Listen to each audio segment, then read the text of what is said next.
Hi hello friends, ಎಲ್ಲರಿಗೂ ನಮ್ಮ ಅಮ್ಮನ ಅಡುಗೆಗೆ ಸ್ವಾಗತ. ಯಾರೆಲ್ಲ ನಮ್ಮ ಚಾನಲ್ನ ಸಬ್ಸ್ಕ್ರೈಬ್ ಮಾಡ್ಕೊಂಡಿದ್ದೀರಾ ಎಲ್ಲರಿಗೂ ಧನ್ಯವಾದಗಳು. ಹಾಗೆಯೇ ಯಾರನ್ನ ಸಬ್ಸ್ಕ್ರೈಬ್ ಮಾಡ್ದಿರೋ ವಿಡಿಯೋ ನೋಡ್ತಾ ಇದ್ದೀರಾ, ನಮ್ಮ ಅಮ್ಮನ ಅಡುಗೆ ಚಾನಲ್ನ ಸಬ್ಸ್ಕ್ರೈಬ್ ಮಾಡ್ಕೊಳ್ಳಿ. ಹಾಗೆಯೇ ಪಕ್ಕದಲ್ಲಿ ಬರುವ ಬೆಲ್ಲೈಕನ್ನ ಕ್ಲಿಕ್ ಮಾಡ್ಕೊಳ್ಳಿ. ಇವತ್ತು ನಾನು ಮಾಡ್ತಾ ಇರುವಂಥ ರೆಸಿಪಿ ಉರ್ದ್ ದಾಲ್ ರೈಸ್ ಮಾಡ್ತಾ ಇದ್ದೀನಿ. ಇದನ್ನು ಉಳಂದೊಗರೆ ಅಂತಲೂ ಕರೀತಾರೆ. ತುಂಬಾ ಟೇಸ್ಟಿಯಾಗಿರುತ್ತೆ. ನೀವು ಈ ಥರ ರೈಸ್ನ ದೇವರ ನೈವೇದ್ಯಕ್ಕೆಲ್ಲ ಮಾಡಿಡ್ಬೋದು, ತುಂಬ ಚೆನ್ನಾಗಿರುತ್ತೆ. ಇವಾಗ ಉರ್ದ್ ದಾಲ್ ರೈಸ್ ಮಾಡೋದಕ್ಕೆ ಬೇಕಾಗಿರುವ ಇಂಗ್ರೀಡಿಯೆಂಟ್ಸ್ ಇಲ್ಲಿ ನಾನು 1 ಬೌಲ್ ಆಗೋಷ್ಟು ಈ ಥರ ರೈಸ್ನ ಮಾಡಿಟ್ಕೊಂಡಿದ್ದೀನಿ.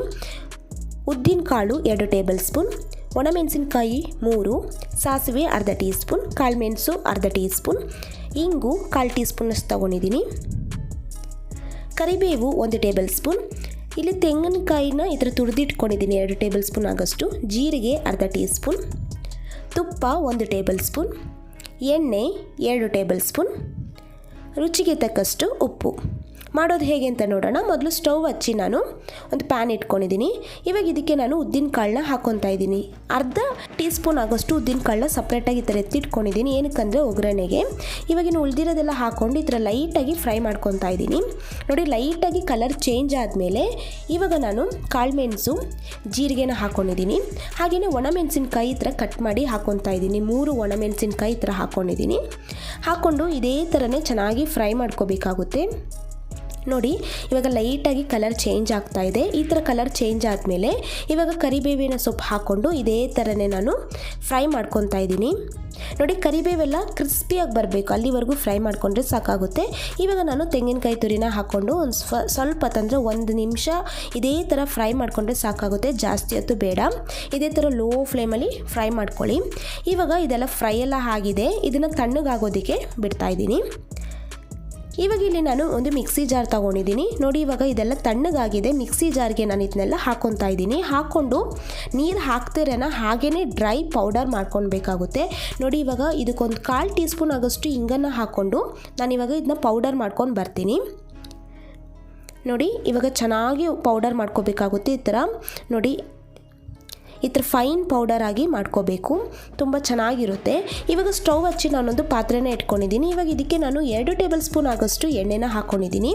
ಎಣ್ಣೆ ಹಾಕಿದಾದ್ಮೇಲೆ ಸಾಸಿವೆನ ಹಾಕ್ಕೊಂಡಿದ್ದೀನಿ. ನೋಡಿ, ಸಾಸಿವೆಲ್ಲ ಈ ಥರ ಚೆನ್ನಾಗಿ ಈ ಥರ ಸಿಡಿದ ಮೇಲೆ ಇದಕ್ಕೆ ನಾನು ಉದ್ದಿನ ಕಾಳನ್ನ ಹಾಕ್ಕೊತಾ ಇದ್ದೀನಿ.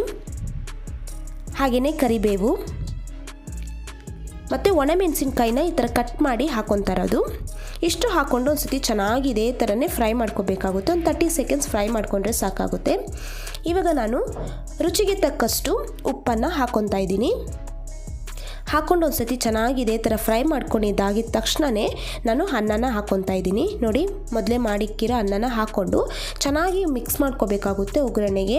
ನೋಡಿ, ಇದೇ ಥರನೇ ಚೆನ್ನಾಗಿ ಒಂದು ಸತಿ ಮಿಕ್ಸ್ ಮಾಡಿಕೊಂಡು ನಾವು ಆಮೇಲೆ ನಾನು ಮೊದಲೇ ಪೌಡರ್ ಮಾಡಿಟ್ಕೊಂಡಿದ್ನಲ್ಲ, ಆ ಪೌಡರ್ನ ಆಮೇಲೆ ಹಾಕಿ ಮಿಕ್ಸ್ ಮಾಡ್ಕೊತೀನಿ. ಮೊದಲು ಚೆನ್ನಾಗಿ ಮಿಕ್ಸ್ ಆಗಬೇಕಿದು. ಇವಾಗ ನೀವು ಉಪ್ಪು ನೋಡಿ ಹಾಕ್ಕೋಬೋದು. ಉಪ್ಪು ಬೇಕಾದರೆ ಒಂದು ಸ್ವಲ್ಪ ಹಾಕ್ಕೊಳ್ಳಿ. ಇಲ್ಲಿ ನೋಡಿ, ನಾನು ಮೊದಲು ಪೌಡರ್ನ ಒಂದು ಸ್ವಲ್ಪ 3 ಟೇಬಲ್ ಸ್ಪೂನ್ ಆಗೋಷ್ಟು ಹಾಕ್ಕೊಂಡು ಒಂದು ಸತಿ ಮಿಕ್ಸ್ ಮಾಡ್ಕೊತೀನಿ. ಮತ್ತು ಬೇಕು ಅಂದರೆ ಇನ್ನೊಂದು ಸತಿ ಹಾಕ್ಕೊತೀನಿ. ಆದರೆ ಇಲ್ಲಿ ತಗೊಂಡಿರೋ ನಾನು ಇಂಗ್ರೀಡಿಯೆಂಟ್ಸ್ಗೆ ರೈಸಿಗೆ ಕರೆಕ್ಟಾಗಿತ್ತು. ಮತ್ತು ನಾನು ಉಳಿದಿರೋ ಪೌಡರ್ ಎಲ್ಲ ಹಾಕ್ಕೊಂಡು ಒಂದು ಸತಿ ಚೆನ್ನಾಗಿ ಮಿಕ್ಸ್ ಮಾಡ್ಕೊತಾ ಇದ್ದೀನಿ. ನೋಡಿ, ಇದೇ ಥರನೇ ಚೆನ್ನಾಗಿ ಒಂದು ಸತಿ ಮಿಕ್ಸ್ ಮಾಡಿಕೊಂಡ್ರೆ ಉಳಂದೊಗರೆ ಎಲ್ಲ ರೆಡಿಯಾಗಿದೆ ಫ್ರೆಂಡ್ಸ್. ತುಂಬಾ ಸೂಪರಾಗಿರುವಂಥ ರೈಸ್ ಅಂತಲೇ ಹೇಳ್ಬೋದು. ಇವಾಗ ಲಾಸ್ಟಿಗೆ ನಾನು ಈ ಥರ 1 ಟೇಬಲ್ ಸ್ಪೂನಷ್ಟು ತುಪ್ಪನ ಹಾಕ್ಕೊಂಡು ಒಂದು ಸತಿ ಮಿಕ್ಸ್ ಮಾಡ್ಕೊತಾ ಇದ್ದೀನಿ. ತುಪ್ಪ ಹಾಕೋದ್ರಿಂದ ತುಂಬಾ ಟೇಸ್ಟಿಯಾಗಿರುತ್ತೆ. ಇನ್ನು ನೀವು ಈ ಥರ ರೈಸ್ನೆಲ್ಲ ದೇವ್ರಿಗೆ ನೈವೇದ್ಯಕ್ಕೆಲ್ಲ ಮಾಡ್ಬೋದು. ತುಂಬಾ ಈಸಿಯಾಗಿ ಮಾಡ್ಕೋಬೋದು. ಹಾಗೆಯೇ ಟೇಸ್ಟಿಯಾಗಿರುತ್ತೆ. ಇವಾಗ ಉಳಂದೊಗರೆ ಎಲ್ಲ ರೆಡಿಯಾಗಿದೆ. ನಾನು ಸರ್ವಿಂಗ್ ಪ್ಲೇಟಲ್ಲಿ ಹಾಕ್ಕೊತಾ ಇದ್ದೀನಿ. ನೋಡಿದ್ರಲ್ಲಿ ಎಷ್ಟು ಬೇಗ ಮಾಡ್ಬೋದು ಅಂತ. ಹಾಗೆಯೇ ನೀವು ಮಕ್ಕಳಿಗೆ ಟಿಫನ್ ಬಾಕ್ಸು ಕೂಡ ಮಾಡ್ಕೊಡ್ಬೋದು. ತುಂಬ ಈಸಿಯಾಗಿ ಮಾಡುವಂಥ ರೆಸಿಪಿ ಅಂತಲೇ ಹೇಳ್ಬೋದು. ನಿಮಗೆ ರೆಸಿಪಿ ಇಷ್ಟ ಆಗಿದ್ರೆ ನೀವು ಕೂಡ ಮನೇಲಿ ಸತಿ ಟ್ರೈ ಮಾಡಿ ಹೇಗೆ ಬಂತು ಅಂತ ಕಮೆಂಟ್ ಮಾಡಿ. ಹಾಗೆಯೇ ನಮ್ಮ ಅಮ್ಮನ ಅಡುಗೆ ಚಾನೆಲ್ನ ಸಬ್ಸ್ಕ್ರೈಬ್ ಮಾಡ್ಕೊಳ್ಳಿ. ಪಕ್ಕದಲ್ಲಿ ಬರುವ ಬೆಲ್ ಐಕಾನ್ನ ಕ್ಲಿಕ್ ಮಾಡ್ಕೊಳ್ಳಿ. ಈ ವಿಡಿಯೋ ನೋಡಿರುವ ಎಲ್ಲ ವೀಕ್ಷಕರಿಗೂ ಧನ್ಯವಾದಗಳು.